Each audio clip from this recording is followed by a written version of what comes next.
Titibayin namin to. Titibagin namin to. Bibiyakin namin to. Bibiyakin namin to.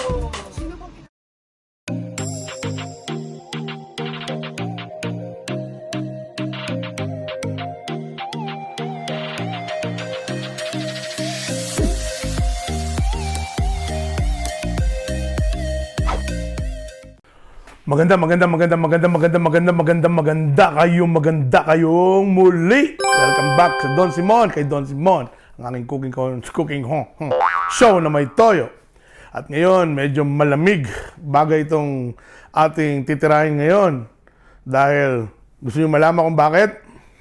Hey Google, what's the temperature? The current temperature in Strathmore is minus 15 degrees. Due to current wind conditions, Malamig. it feels like it's minus 19.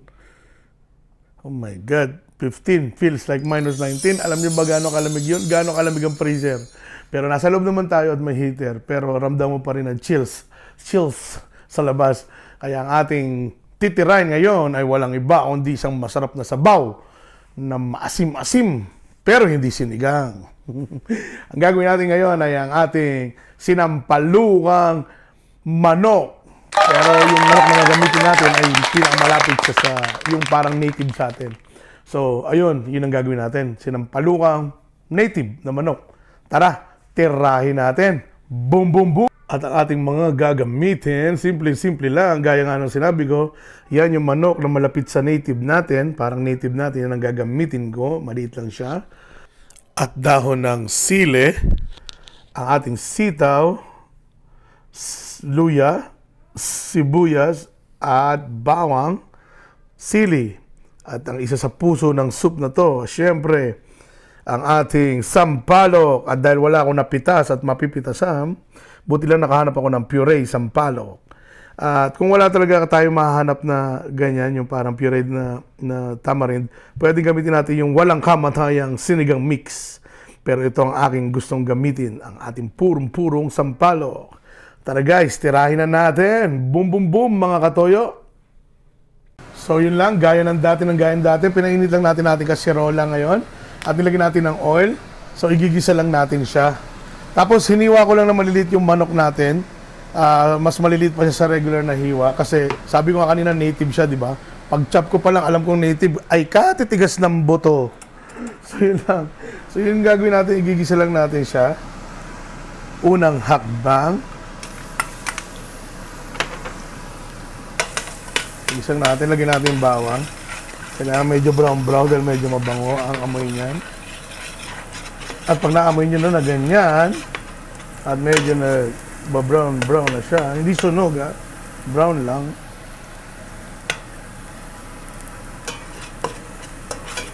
Lagay mo na ang luya.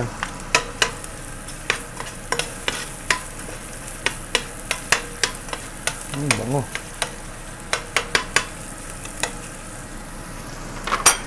And then, lagyan natin sibuyas.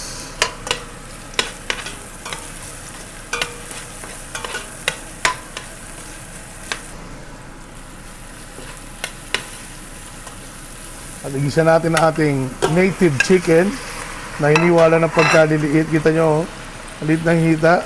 Pero tingnan mo yung buto nyo, naknukan ng tigas. Kaya yung pagpapalambot nito medyo mas matagal-tagal ng onte sa regular na chicken na nabibili natin.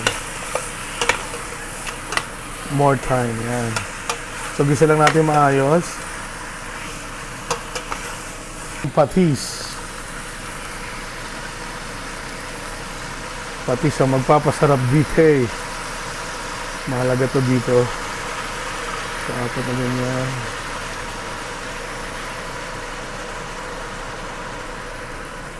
Almost siguro yun, mga 1/3 cup ng patis yun. Tapos gisa maayos, bango. And then, lalagyan lang natin siya ng water. Tubig. Lagyan natin siya ng tubig. Ngayon, mga about 6 cups muna. If ever nakakailanganin mamaya ng more, pwede natin dagdagan. So, yun lang. Antayin lang natin siya kumulo. Ayan, kumukulo na po ang ating native chicken. So, onting kulo pa dahil medyo matigas-tigas pa siya ng konti. Konting-konti pa. And then, tsaka natin ilalagay ating mga vegetables pag malambot-lambot na siya. Okay guys, boom boom boom. Ayun, okay na, pwede na. Ang una natin ilalagay na gulay ay syempre ang sitaw. Kailangan may konting gulay man lang. Usually sa yung traditional na sinampalukan, dahon lang ng sampalok to ang nilalagay. Since wala rin tayong mapitas na dahon ng sampalok, buti na nakahanap tayo ng bunga, yung puree niya, authentic na puree na sampalok. So yun ang gagamitin natin. So yun lang yan. Patikim nga, pasilip niya ng lasa.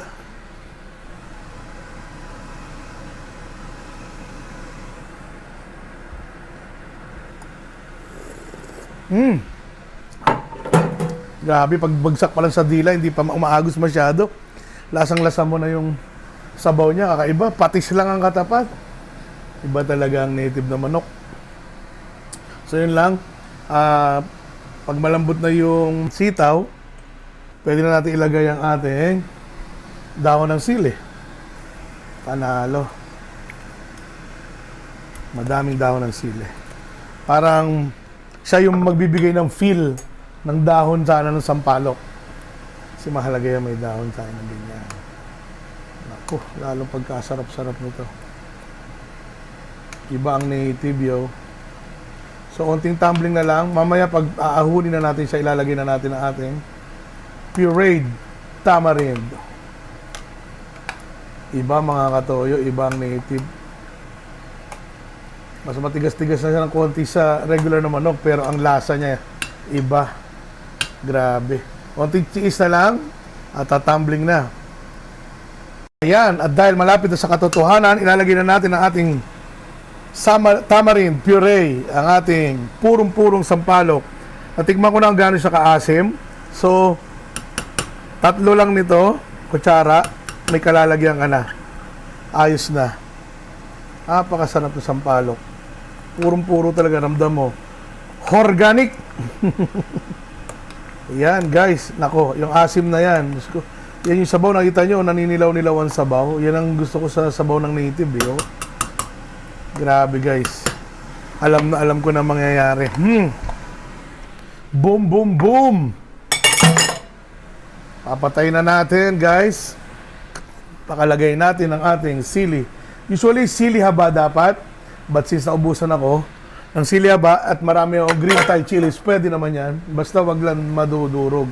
Ay, maanghang yan. So, yun lang, yung flavor niya. Mahalaga yan. So, ayan na, ang ating sinampalukan native na manok. Boom, boom, boom!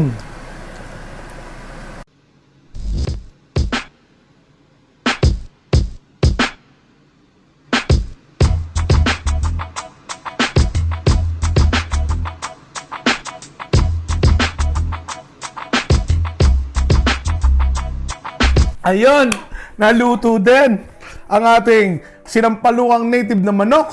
Medyo matagal nga lang. Pero yung sabaw niya, panalo talaga. Talagang, acting, no? Ang sabaw niya, panalo talaga. Natural lang. Masarap talaga yung sabaw niya. At saka, bagay sa panahon na negative 15, feels like 19. Namit, lami gid. Ramdam mo no, yung native. Kaya, matagal lang taga sa lutuin, medyo matigas ang laman pag di mo niluto na maayos. Pero yung lasa ng sabaw niya, patis lang ang katapas. Wala ka nang ibang ilalagay at ricado.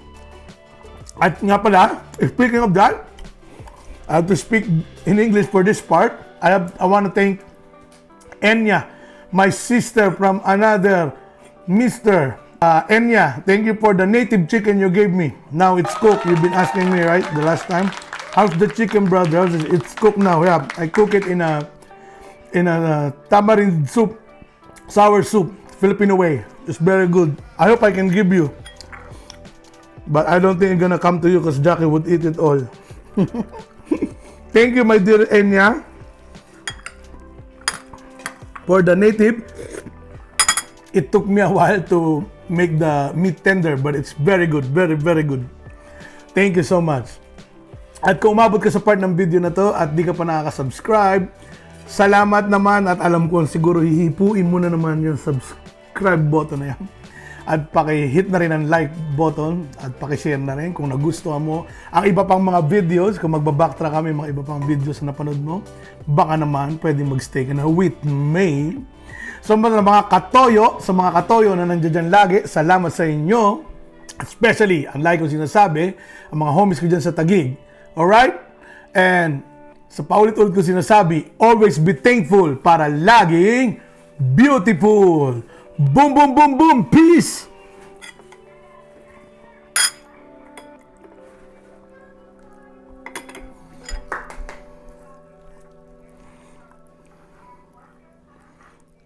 Alam ba? Patay mo na. Patay mo yan.